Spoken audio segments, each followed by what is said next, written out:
बिस्मिल्लाहिर्रहमानिर्रहीम नहमदुहु व नसल्ली अला रसूलिल करीम। शुक्रिया जनाब वज़ीर आज़म। मैं समझता हूँ कि एक साल पहले जब 4 मार्च 2024 को आपने हलफ लिया तो उससे पहले कौम ने देखा कि वो मईशत जिसका आपने जिक्र किया मियाँ नवाज शरीफ साहब की सरबराही में जो दुनिया की 24वीं बड़ी मईशत बन गई वो गिर के 47वीं मईशत पे पहुंच चुकी थी। मैं अप्रैल 22 की बात कर रहा हूँ, 2022 की। उस वक़्त हुकूमत को एक्सेप्ट करना अपने कोलिशन पार्टनर्स के साथ एक बहुत बड़ा चैलेंज था। अल्लाह ताला ने उस टेन्योर को पीडीएम की गवर्नमेंट के नाम से जो जाना जाता है आपको सुरखरू किया और फिर एक नया बाब शुरू हुआ। लेकिन आपने 9 अगस्त 2023 को जो अपना पीडीएम का टेन्योर ख़त्म किया, आपने एक डायरेक्शन कौम को दी और वो 2023-2024 के बजट के ज़रिए थी जिसके साथ मीडियम टर्म फ्रेमवर्क था और नेशनल इकोनॉमिक काउंसिल का 5 साला इक्तिसादी प्लान था जिसकी इस टेन्योर में अभी उड़ान पाकिस्तान के नाम से एक इम्प्लीमेंटेशन स्ट्रेटजी शेयर की गई है। जब आपने ये जिम्मेदारी संभाली तो इकोनॉमिक चैलेंजेस के साथ साथ हमें डिप्लोमेटिक आइसोलेशन का चैलेंज भी था। कहा जाता है कि पाकिस्तान तन्हाई का शिकार हो चुका है। अल्लाह ताला के फजल करम से जो ये दूसरा चैलेंज था उसको आपकी क़यादत में अल्हम्दुलिल्लाह पाकिस्तान कामयाबी के साथ अबूर कर चुका है। पाकिस्तान इस वक्त यूएन सिक्योरिटी काउंसिल का मेंबर बन चुका है। 2012 में 7वीं दफ़ा बना था पाकिस्तान की तारीख में। वो उस वक्त 1 वोट की बढ़त से बना था। इस दफ़ा अल्हम्दुलिल्लाह 6 जून 2024 को 2 साल के लिए 1 दिसंबर 2025 से 31 दिसंबर 2026 तक पाकिस्तान नॉन परमानेंट मेंबर जो चुना गया वो 182 के मुकाबले में 5 वोट सिर्फ मुखालिफ थे। तो अल्हम्दुलिल्लाह ये बहुत बड़ी पाकिस्तान आपकी क़यादत में एक अचीवमेंट थी। उसके साथ साथ 27 साल से 1997 में मियाँ नवाज शरीफ साहब के ज़माने में एक मल्टीलैटरल इकट्ठ हुआ पाकिस्तान में। अल्हम्दुलिल्लाह आपने देखा कि अक्टूबर 2024 में 27 साल के बाद शंघाई कॉरपोरेशन ऑर्गेनाइजेशन जो कि इस खित्ते की बहुत ही इम्पोर्टेंट मुल्क है उसका इवेंट इसी हॉल में मुनक्किद हुआ और अल्हम्दुलिल्लाह जो वज़ीर आज़म तशरीफ़ लाए 9 मुल्कों के और साथ कुछ मुल्कों के वज़ीर ख़ारजा और उनके डेलीगेशन, तो ये बहुत बड़ा इवेंट 27 साल के बाद पाकिस्तान ने देखा। इसके साथ साथ उसके बाद इसी हॉल में इंटरनेशनल गर्ल्स एजुकेशन के हवाले से एक कॉन्फ्रेंस की गई जिसमें 4 दर्जन से ज़्यादा ममालिक ने पार्टिसिपेट किया। पाकिस्तान अल्हम्दुलिल्लाह अब किसी हवाले से आप देख रहे होंगे कि प्राइम मिनिस्टर की जो ओपन फॉरेन पॉलिसी है वो इन प्ले है। पहला दिन जो पोस्ट लेने के बाद हमने फैसला किया कि अब पाकिस्तान में जो कन्वेंशनल डिप्लोमेसी के साथ साथ प्रायोरिटी के साथ इकोनॉमिक डिप्लोमेसी की जाएगी और उसकी क़यादत प्राइम मिनिस्टर खुद कर रहे हैं। Diplomatic isolation is over. Pakistan अल्हम्दुलिल्लाह is playing its due role. It is become again relevant the way it should be. हम अल्हम्दुलिल्लाह एक इकोनॉमिक जो स्टेबिलिटी के साथ एक जो न्यूक्लियर कुव्वत है और अल्हम्दुलिल्लाह एक मिसाइल पावर है पाकिस्तान।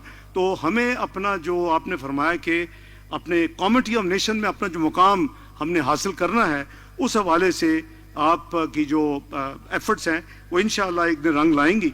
जो तीसरा हमारा जो चैलेंज था वो अगर आप कंपेयर करें 2013 के नंबर ऑफ टेररिस्ट इंसिडेंट्स और 2018 के, जैसे प्राइम मिनिस्टर ने फरमाया कि वो बिल्कुल ऑलमोस्ट ख़त्म हो चुके थे अल्हम्दुलिल्लाह। लेकिन आने वाली हुकूमत, मैं क्रिटिसिज्म नहीं कर रहा, एक reversal of policy on terrorism पे जो हमने खोल दी अपने बॉर्डर्स और हज़ारों की तादाद में जो यहाँ से भागे हुए टेररिस्ट वापस आ गए और फिर हमने हार्डन क्रिमिनल्स को ओवर 100 जेलों से उस चक्कर में छोड़ दिया, वो अब रिसरेक्ट हो चुका है।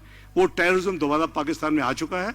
लेकिन इस हुकूमत का मियाँ शहबाज शरीफ साहब की क़यादत में ये एक कमिटमेंट और ये एक क्लियर फैसला है कि इन्होंने स्टेक होल्डर्स के साथ मिलके, आर्मी चीफ से मिलके अज़्म इस्तेहकाम का जो फैसला है उसके ऊपर इंशाअल्लाह ज़रब-ए-अज़ब और रद्दुल फसाद की तरह उसी तरह अमल होगा और इंशाअल्लाह पाकिस्तान में ये जो तीसरी प्रॉब्लम है ये भी बड़ी जल्दी दूर होगी। चौथा जो हमारा मसला है वो स्ट्रीम लाइनिंग, मेरे नज़दीक वो अल्लाह ताला ने इस मुल्क जो ब्लेस किया हुआ है माइंस एंड मिनरल से, हाइड्रोकार्बन से, स्टोन से और दूसरी रेयर अर्थ मटेरियल से, उसको स्ट्रीम लाइन करना है। उसके लिए प्राइम मिनिस्टर की सरबराही में जो एक एपेक्स कमेटी है वो काम कर रही है और इंशाअल्लाह आप बहुत जल्दी देखेंगे। ये एक रीसेंट रिपोर्ट है कि पाकिस्तान जो ऑफशोर गैस रिजर्व्स का चौथा सबसे बड़ा मुल्क गालबन है, चौथा। तो उसमें कई सालों से को काम नहीं हुआ। पिछले एक साल में 20 ऑनशोर ब्लॉक्स को एडवर्टाइज 31 दिसंबर को किया गया, 40 ऑफशोर ब्लॉक्स को यानी समुंदर के अंदर उसको 1 फरवरी को वो हो चुका है एडवर्टाइज और इंशाअल्लाह ये हमारे वो यानी अल्लाह ताला के दिए हुए ख़जाने हैं कि इसमें जब ये इसकी फ्लो शुरू होगी तो ये 130 बिलियन बहुत पीछे रह जाएगा, लेकिन it is the first day and the first step you take towards this journey under the leadership of Mian Shahbaz Sharif, prime minister of Pakistan, और इसके ऊपर बड़ी तेज़ी के साथ काम हो रहा है। चौथा जो है हमारी फॉरेन डायरेक्ट इन्वेस्टमेंट वो बिल्कुल ड्राई हो चुकी थी पाकिस्तान के अपने मैक्रो इकनॉमिक इंस्टेबिलिटी की वजह से। अल्हम्दुलिल्लाह आपने देखा कि जो इन्होंने शटलिंग की मुख्तलिफ ममालिक में, अभी सऊदी अरेबिया के 5 बिलियन की कमिटमेंट है, यूएई के $10 बिलियन की कमिटमेंट है, अजरबैजान की $2 बिलियन की कमिटमेंट है, कुवैत तो दूसरे ममालिक की 10 बिलियन की है। अब इसको कन्वर्ट करें एक्चुअल प्रोजेक्ट फाइनेंसिंग, ताकि वो इस मुल्क में इमेजिन करें कि अगर ये $27 बिलियन की फॉरेन डायरेक्ट इन्वेस्टमेंट पाकिस्तान में आए तो पाकिस्तान फिर कहाँ खड़ा होगा, एम्प्लॉयमेंट अपॉर्चुनिटीज़ कैसे होंगी, और फिर जो एक्सपोर्ट का टारगेट है वो मैं समझता हूँ कि बड़े आसानी से मीट हो सकता है। इसी तरह जो हमारी जो ग्लोबल एक्टिविटीज़ हैं, जैसे मैंने अर्ज़ किया कि वो क्लाइमेट चेंज पाकिस्तान का एक बहुत बड़ा मसला है और ये रहेगा, क्योंकि जहाँ हम लेस देन 1% एमिशंस हैं वहाँ हमारा 10 टॉप कंट्रीज़ का हमारा रिस्क कंट्रीज़ हैं और उसके लिए प्राइम मिनिस्टर खुद जो इंटरनेशनल इसमें इवेंट्स होते हैं COP 27, 28, अभी 29 बाकू में हुआ था, उसमें शिरकत करते हैं, अब आवाज़ रेज करते हैं। ज़ाहिर है आसान काम नहीं है कि जी नुकसान करने वालों को जो जिनकी वजह से नुकसान हो रहा है कि वो कंपनसेट करें, लेकिन उसकी फाइनेंसिंग फंडिंग के ऊपर काफ़ी हद तक पेशरफ्त है। जहाँ तक मल्टीलैटरल फोरस है, यूनाइटेड नेशन है, उसमें आपने देखा कि अंगा में पाकिस्तान की भरपूर नुमाइंदगी की। इस वक्त यूक्रेन रशिया एक ग्लोबल चैलेंज है, इस वक्त मिडल ईस्ट एक ग्लोबल चैलेंज उसमें बने हुए हैं, जहां एक तरफ हम पीस एफर्ट्स पूरी तरह कोशिश करते हैं, दूसरी तरफ प्राइम मिनिस्टर साहब की ये भी कोशिश होती है कि उन मुस्लिम ममालिक को हम ब्रादर मुस्लिम मुल्क होने के हवाले मटीरियल मदद भी करें।